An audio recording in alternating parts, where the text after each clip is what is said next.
Welcome to the show, everybody. Joseph Robert, the fantasy football counselor. We are talking Derrick Henry Fantasy Football 2020. I've got a special guest. We've got one of the brand ambassadors for the Tennessee Titans. It's Titan Upload from YouTube, here to talk Derrick Henry. And there's your introduction. What's going on, Titan? Man, thanks for allowing me to come talk Titans. When I heard I could talk Titans, man, just lit up. Titan Upload, we just got started in May, so we got a late start. But I can tell you one thing, we may not have the largest fan base in the NFL, but we got the most passionate fans. They love this stuff. They love to talk Titans, and I'm sure they're going to love to talk about Derrick Henry, and I'm sure they'll be chiming in. So, again, thanks for just letting me have an opportunity to be on your show and discuss some Derrick Henry, man. We're super excited over here. Yeah, before we get into that, guys, make sure you guys smash a thumbs up, leave a comment below, and interact, guys. I try to get back to as many people as I can. And make sure you guys get the 16-round draft solution. There's a link below. Or head on over to thefantasyfootballcounselor.com. Guys, I believe the season is going to happen with absolute certainty. So, guys, get your draft kit. There's going to be a season this year. Also, Titan Upload, can you just tell us real quickly, why are you so driven to do this channel? What kind of got you into this? Was just your passion for the game? I mean, that's pretty obvious. Is there any other reasons why you got into creating a YouTube channel around this? Well, the YouTube channel was definitely a risk. I mean, you're talking a teacher, a tennis coach, a family guy, and just getting on there. I mean, I went back and watched my first couple of videos. For all of you guys just starting off, just keep patient with it. Right. I was like, oh my goodness, what am I doing? But you know what? I had a lot of support.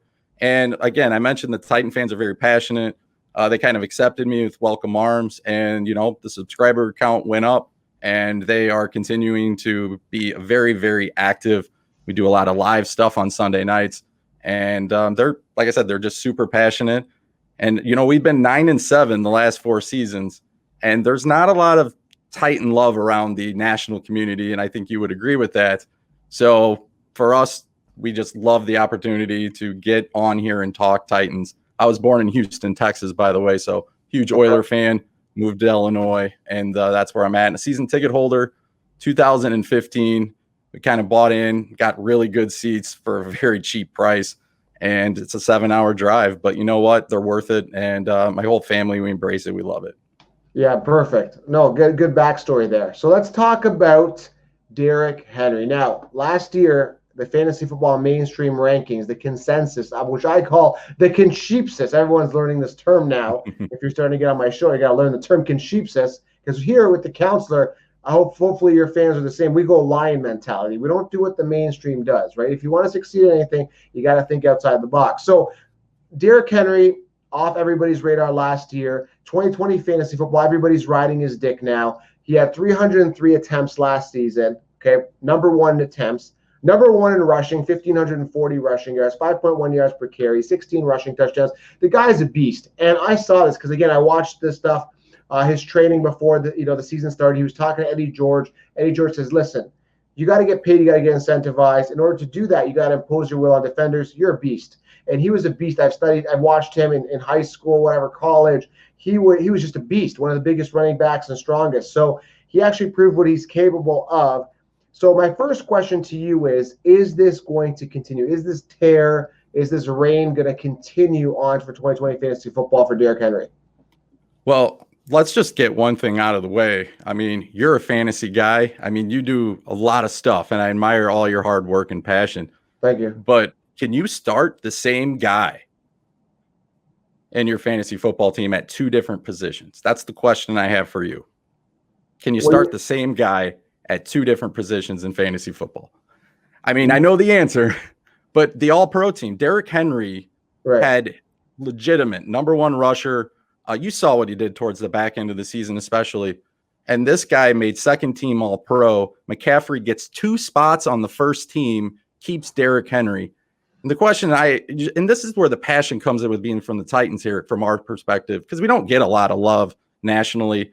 When's the last time, other than a playing game for the Colts, that you saw the Titans make Sunday Night Football? So I guess my point with Derrick Henry is there's not a lot of people out there from the outside that really put and invest a lot of time in him. So I'm very impressed that you actually thought he was going to have a really good season. But this guy has 13 carries per his career, like per game, 13 carries. DeMarco Murray, he followed him, but the first 2 seasons.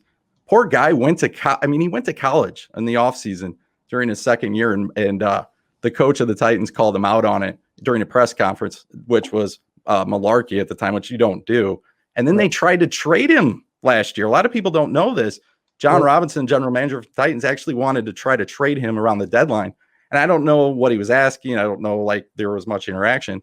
But you're right. Eddie George, I mean, that was a huge thing. Eddie basically told him, dude, if you want to be in this league, you're going to have to man up. But he's a class act, and he signed that franchise tag. Us Titan fans, we think the guy deserves to be paid. I mean, he puts in all the hard work. And they're I don't know what they're doing. I still have faith in it. But he already signed his franchise tag. Look what the Cincinnati Bengals running back's doing. Nixon's holding out right now. Yeah. Dalvin Cook, who hasn't finished a season, is threatening to hold out. He doesn't deserve a penny. I don't trust Dalvin Cook. But yeah, man, I can't believe that. That's another thing I want to talk. Why didn't he get that agreement? There's just, what is this? Where's the lack of respect? Is it just a Tennessee thing? Like, I don't get it. Well, actually, if you really go back and think of it, the Texan game, there was a lot there. I mean, you have a game you're trying to get in the playoffs. The Titans are up 14 points against the Texans' second team, right? The Texans didn't need to really play that game. Now, they did play most of their defense but they wanted the team wanted to get him that rushing record for the season, to be the number 1 rusher. They're up 14 points in the fourth quarter, starting their playoff run. Henry's coming off the hamstring injury, and they were all in on it.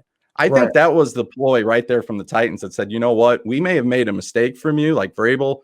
It wasn't really. It was more LaFleur's fault, really, how he handled them. But, they put a lot of faith and trust in him, and boy, did he deliver in the playoffs. So to go back to your really original question, why should you have faith in him? I mean, in his season, the year before, 2018, a lot of people don't realize this, but he was still putting up very decent yards per carry. He just wasn't getting a lot of carries. He got overlooked right away. Henry's the type of guy that, boy, when he gets second level, he has speed that people don't realize. Right. But you need to keep giving him the ball, right? You can't give him the ball 7 times and then he gets 2-2-1. I mean, there's a lot of running backs that need to get in the grind of the game. He's one of them. And like I said, LaFleur's a lot to blame on this. And we had a good season in Green Bay, but he was way too high on Dion Lewis. And you can see how that kind of played out for the Titans. Right. So to answer the question, though, is he going to duplicate next year's season? Is he going to have the same type of season? Big numbers, though. I believe he is. There's just one issue where I'd be a little suspect on it, okay? Okay. The left side of the line took a while. Lawan was out the first 4 games. Saffold, it took him a while to get into the groove, fitting into the new line. I like Ben Jones. He'll be fine. And Nate Davis took him a while to kind of plug with right guard. But they lost Conklin. And Conklin may not have been a great pass defender, but he was an awesome for the rush. And he was a really good run blocker. And now they're putting all their eggs into Dennis Kelly's basket. That would be the one little issue. But like you mentioned, Ryan Tannehill's back. A.J. Brown's really stepped up. Jonnu Smith, I think he can be a real stud in this league. And Ferkser is a guy that nobody really hears about it, but all he does is catch the ball all the time. So he finds a way to get open. I think he can. And again, he doesn't have a lot of miles. Like I mentioned, 13 carries in his career. Although you might look at the 34 against New England, 30 against the Ravens, 32 against the Texans in the season. They're going to have to find a way to really, how's this work? They're going to have to try to really find a way to bring in, like you mentioned, maybe another running back. And if they're going to sign him long-term, like 3-4 years, they're going to have to do a better job of managing his carries. They can't give him 30 carries per game. There's just no way. Nobody can hold up. 32 week 17, and then he had a 13 carry game in week 9. I'm looking at his carries. So, yeah, I mean, I'm afraid if they bring in another guy, like a rookie, for example, that's really talented, is he going to dip into the volume there for Derrick Henry? Could they what if they draft a stud running back, right? That's a concern, because Dion wasn't that great, right? Dion Lewis, I wasn't really. So I'm wondering if they bring another guy, are they going to want to preserve him a little bit more, or do you think they're just going to still run him strong? Well, if they franchise tag him, I think you see they may just run him. Okay. And that's very unfortunate for him. he's kind of stepped up since that Eddie George, and this year he's really stepped into a leader, right? He's the guy now leading that locker room. And let's be honest too, we're just getting word now that like Marcus Mariota, we don't even think he was actually healthy. And he's had to sit behind, or not sit behind, but, run behind Marcus Mariota as his quarterback. And Mariota's had that nerve issue going on from 2018. So that really tells you in perspective how massive Derrick Henry's season really was when he didn't even have a healthy Mariota. And then Tannehill certainly helped, but it took a while for Tannehill to fit into the system. I know he put up really good stats right away throughout the season, but you know what I mean? There's a learning curve there for sure. Yeah. So, I'm looking at this year, and again, what goes up must come down. I hope that doesn't happen for Derrick Henry, because it's very hard to replicate when you have such a pinnacle year. So that's kind of my concern. I'm one of those guys that, know when to hold him, know when to fold him. I was all in on Derrick Henry last year. So when you're looking at his fantasy football impact 2020, I still may consider him, but again, I have that fear of like, maybe, if he gets run into the ground, maybe there's an injury, maybe there's a decline, maybe a new rookie running back comes in, gets some volume. Maybe I don't know. But that's the scary thing. But how do you complain? I mean, 303 attempts, leading in attempts. He's going to get that volume, right? How do you not draft him? I would draft him. Now, I know I listened to your show what's the bald guy's name? Tim the bald guy. There he is, right? So I listened to some of his picks, and if his main two was Eckler was 2, right? I think he had Eckler 2. No. We got to check the rankings, or just check out the new rankings at thefantasyfootballcounselor.com. I'm not sure, but he's higher on Eckler than me for sure. Or I'm sorry, your top. You guys came out of the video. Your top must drafts or must haves. Must have. And he had Eckler. Yeah. That's what I was wondering. But he didn't have him at 2. Yeah. So I'm sorry for that, but yeah, I mean, if you're going to put him at 2, I definitely put Derrick Henry over as a must have, because you know what? You think of it this way: he doesn't have the miles on him long term. I know he had a lot of miles at Alabama, but the guy rarely gets hurt. He was playing on a hamstring injury to end the year. Let me tell you, that wasn't his choice to keep him out against New Orleans there, the second to the last game of the year. He would have played. He told me he would have played, not me personally, but told, the media there that he would play on one leg. And I believe him. So it's hard to get him out of a game. And durable as they come. I mean, you should see this guy lifting weights right now. He's a machine. And the best part about Derrick Henry, real quick, he's not a guy that's going on the media. He doesn't run his mouth. Like I mentioned earlier, he signed a franchise tag already. And out of anybody that should have held out, I really thought I would have understood why. But he's still team first guy. After talking to you, I'm almost tempted to put him, first overall. I mean, why is CMC there? I mean, CMC had a great year, but now he's paid, he's incentivized. He had such a pinnacle year. No way but down there. They got a new quarterback. Robbie Anderson's there. So many changes. But with the Titans, there isn't as many changes, right? Similar quarterback, right? Tannehill, right? Everything, not many changes there. I mean, I'm almost safer with Derrick Henry, I think, than CMC this year. That's a good point. I'm glad we had this conversation. I may change my rankings now. He's going to get the ball, though, right? I mean, he put up 12 touchdowns the year before. But here's the sad part. And I know you have this UCF Jaguar guy on the team, right? Right. So I love watching that guy. But I watched his video. He does these live during the games. And when that 99-yard happened, I mean, Titan fans love that. That's like priceless in our eyes. But here's the deal. He doesn't have that game against Jacksonville. I don't know if Derrick Henry's still around. And that's just, I'm being honest, because he wasn't getting any love from the Titans. They were all in on Deion Lewis, and I have no idea why. I don't get it. Saying the Bears, similar type of situation. They're all in on Tariq Cohen. Are you kidding me? You've got David Montgomery, run him. And this is something, man, I wish I'm a fantasy head, but I wish sometimes I'd just dive into these coaches and tell them, that's your running back, run them, man. Stop taking them off the field. So I'm glad Lewis is gone. My concern is who's coming in and how much volume that person's going to get. That's my concern. And we're going to know after the draft, so we're going to have to get you back on and talk about this again. Yeah. So look for the running back from Vanderbilt. There's been a lot of talk about him. J-Rob getting him in the later rounds. And let's be honest, this draft's like no other draft.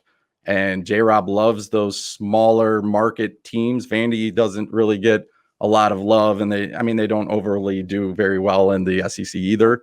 Look what he did with Kevin Byard, I mean, in Middle Tennessee. So he loves the local guys. He definitely gives them an opportunity. So look out for the Vandy running back later in the rounds, because the Titans definitely need a couple corners, especially if they don't re-sign Logan Ryan, which it doesn't look like they are. Okay.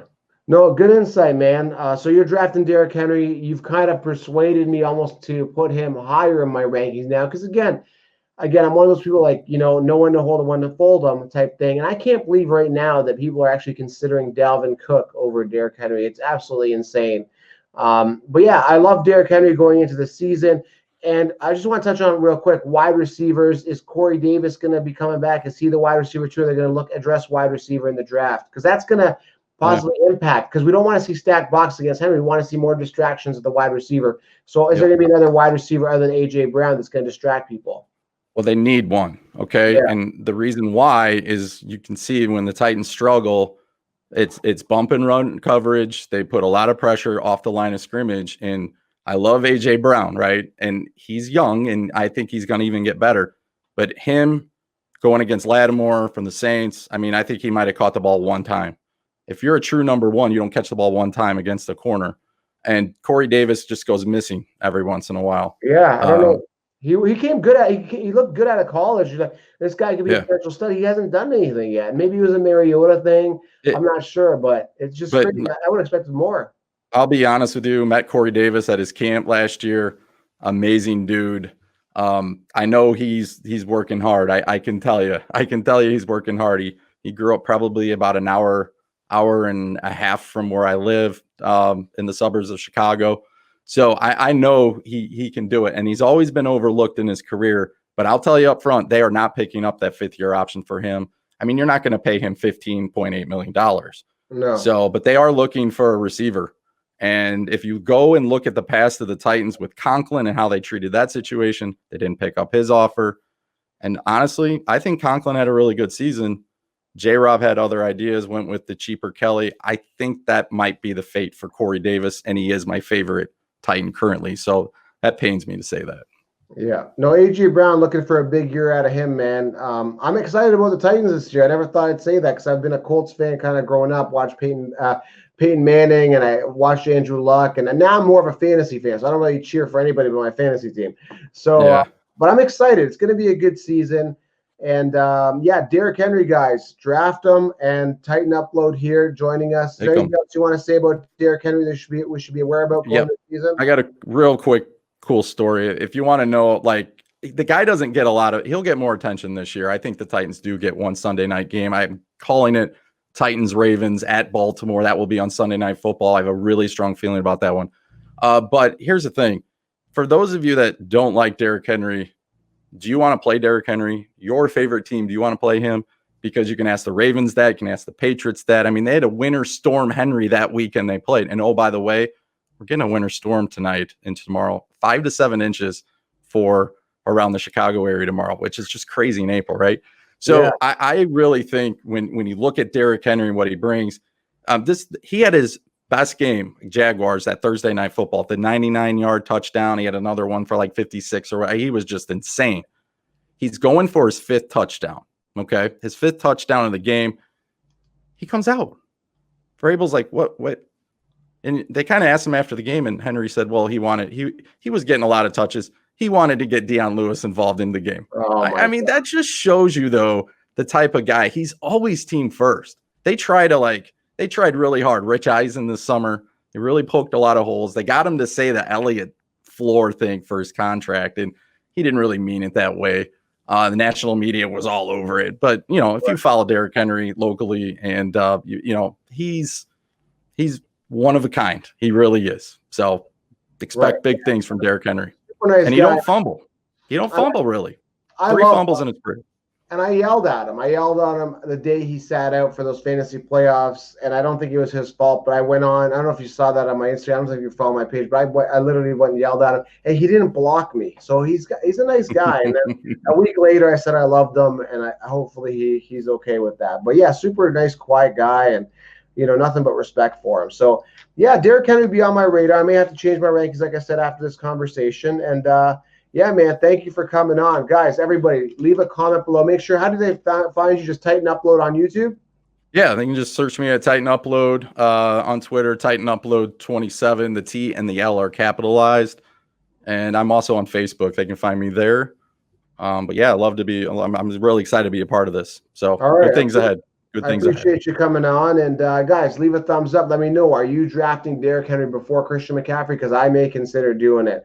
And thank you, Titan Upload, for being on, guys. Make sure you subscribe. And we're going to keep on going with the Impact series. There is a link here below to get more of the videos with other influencers and other great players and their fantasy impact for 2020. Thanks for being here, everybody. And we Thank are you. out.